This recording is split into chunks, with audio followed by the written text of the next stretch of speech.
Welcome to Extraterrestrial Reality.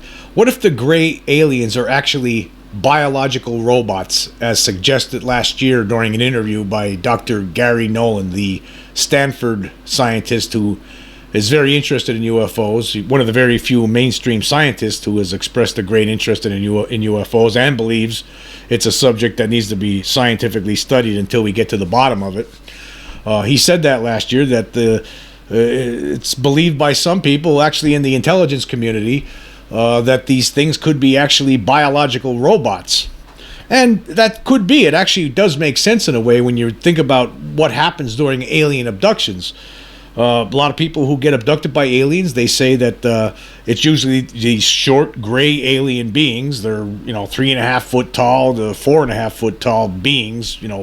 Oversized heads, thin bodies, usually wearing like one-piece jumpsuits.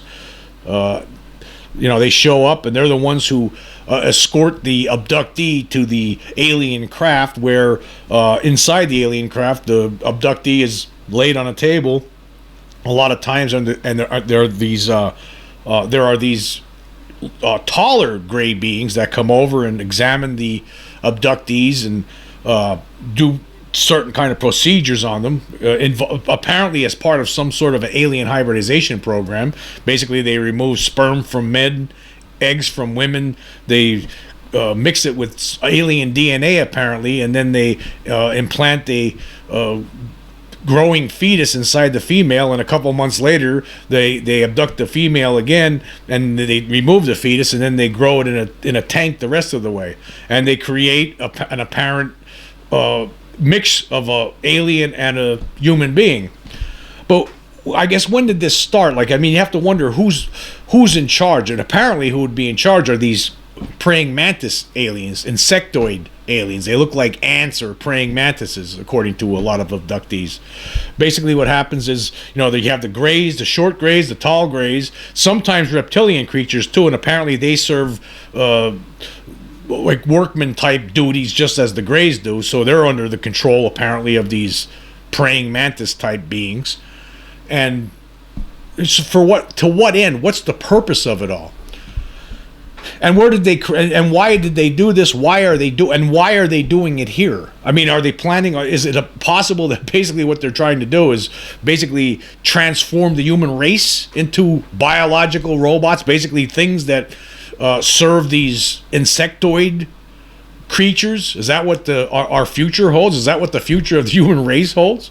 Is that what they're trying to do? Right now, according to researchers such as Dr. David Jacobs, a retired Temple University professor who's written several books on alien abduction, including one of my favorites called The Threat. He suggested that basically at some point in the future, and I've talked about this numerous times before on the podcast, that there's going to be some kind of great change involving the aliens basically taking over, apparently, and with the insect ones in charge of the entire human race. And right now, according to Jacobs, in his books like The Threat and also his latest book, Walking Among Us, there are beings living among us right now that you would think are human, but they are not. They are the product of this alien hybridization program that it's been done. They were able to get to the point now where they're able to create beings that look just like somebody you would see on the street and wouldn't think anything different about. They would look just like a human being. Anyway, I'm going to just go through a page here in The Threat here. This is from page 251. It talks about where he basically lays out the alien agenda, and this is from this book that was called The Threat, that was published in 1998 by Dr. David Jacobs. It says here, all the evidence seems to suggest that integration into human society is the aliens' ultimate goal, and all their efforts and activities appear to be geared toward complete control of the humans on Earth. Indeed, the abductees are already living with the burden of alien visitation and manipulation. It is now possible to discern at least 4 specific programs that the aliens have put into effect to achieve their goal. 1.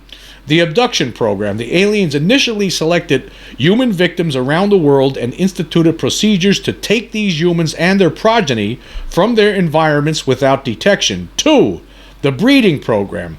The aliens collect human sperm and eggs, genetically alter the fertilized embryo, incubate fetuses in human hosts, and make humans mentally and physically interact with the offspring for proper hybrid development.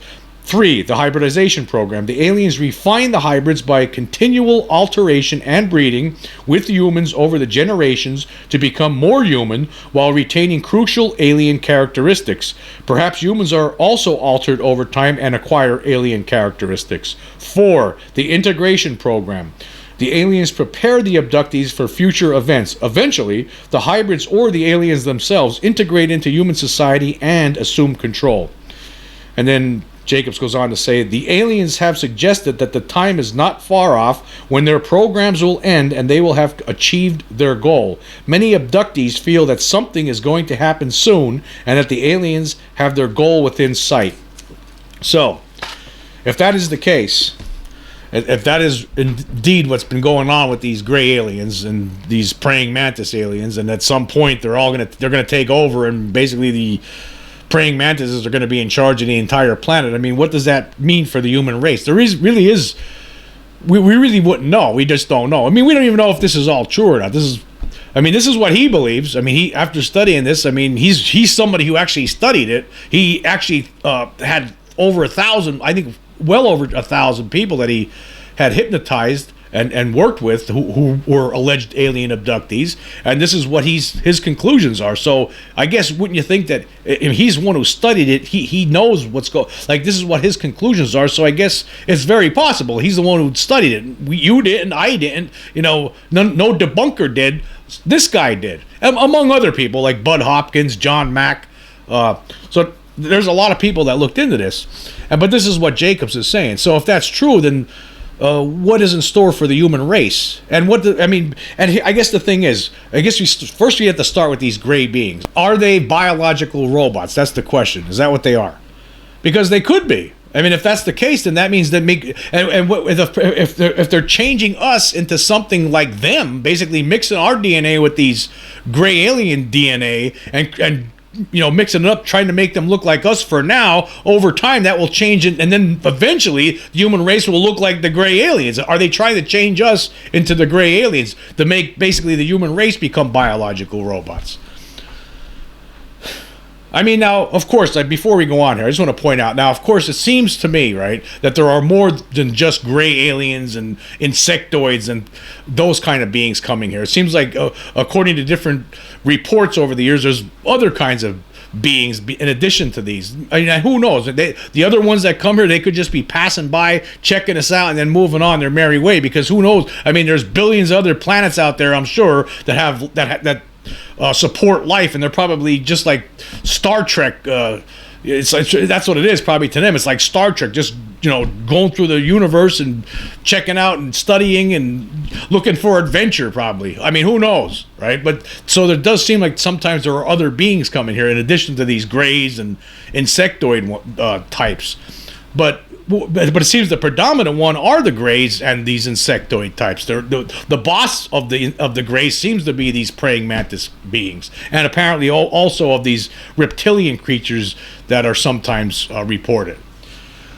So they're the ones that seem to be hanging out here the most. They're the ones who seem to be doing all these abductions and experiments and hybridization program and all that. They're the ones that seem to be interested in that kind of activity. While these other ones, they show up and sometimes they'll take someone on board, but a lot of times you don't hear a lot of stories with the removing sperm and eggs with the other cases. But these cases you do. There have been some cases where actually, like for instance, the Antonio Villas-Boas case in 1957, where some people are forced to basically have sex with an apparent hybrid being.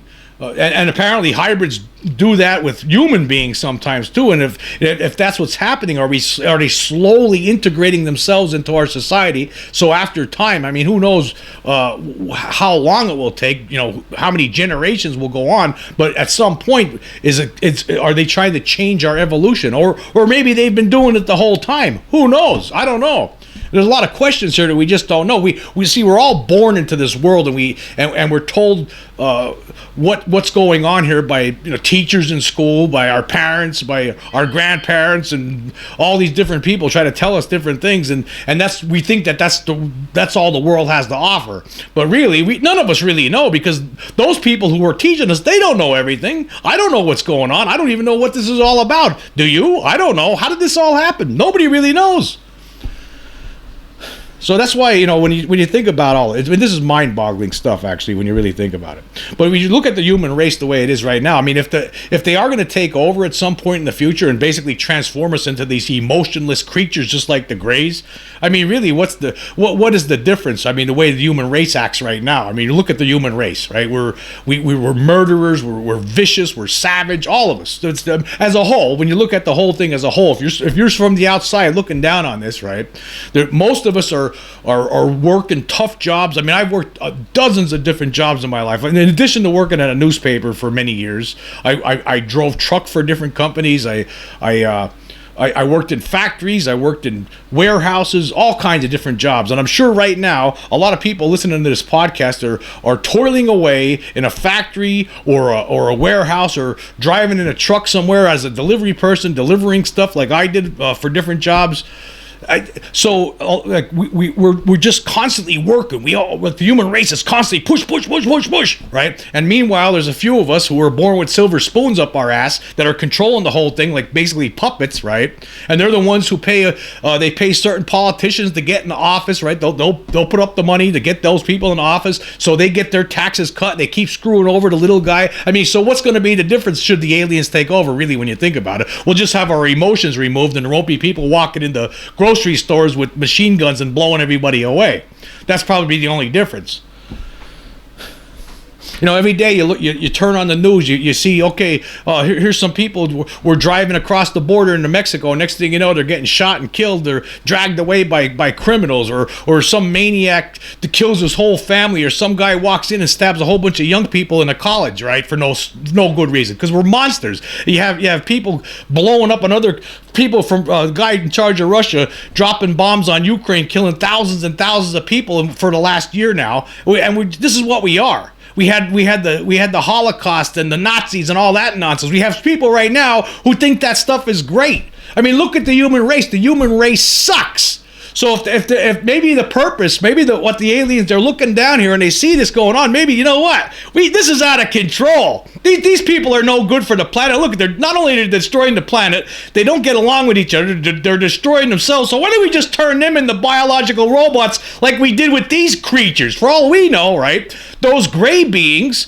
that are that are abducting people, they might have evolved, been actually genetically engineered by the praying mantises. They might have looked like us, but they were from another planet at some point, and these praying mantises showed up and saw what they were doing to each other. It's like, this is out of control. So over millions of years, right, 100 million years, they changed them into these biological robots, and now they come to this planet. Oh, here's another one. We got to take care of these people because we can't get a grip here. So I guess, what does it really matter? What does it really matter?